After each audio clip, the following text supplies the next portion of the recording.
আসসালামু আলাইকুম। আশা করি আল্লাহর রহমতে সবাই ভালো আছেন। আজকে একটি লোভনীয় রেসিপি নিয়ে চলে আসলাম। কাঁচা আম ফুরিয়ে যাওয়ার আগে এই রেসিপিটা সবাই করে নেবেন অবশ্যই।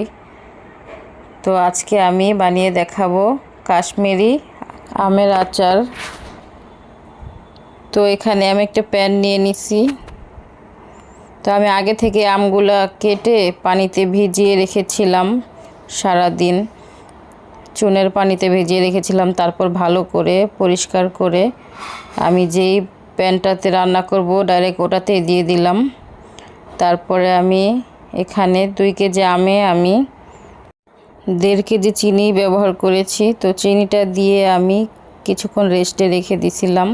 তারপর 2 ঘন্টা পরে দেখেন চিনিটা গলে পানি হয়ে গেছে। এটার মধ্যে আমি এক্সট্রা কোনো পানি ইউজ করব না।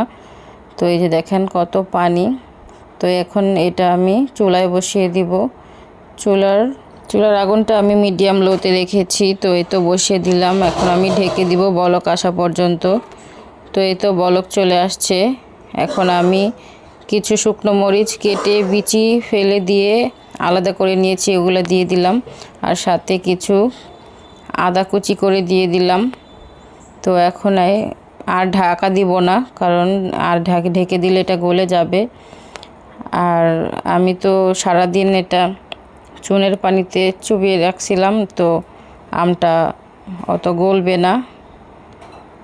তো আমি একটু ফুড কালার দিয়ে দিলাম, এটা অপশনাল, যার মনে চায় দিয়ে দিবেন।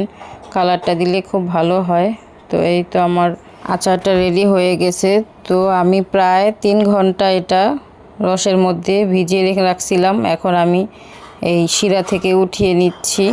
দেখেন মাশাআল্লাহ কালারটা কত সুন্দর আসছে, আর খেতে আরও মজা হয়েছিল।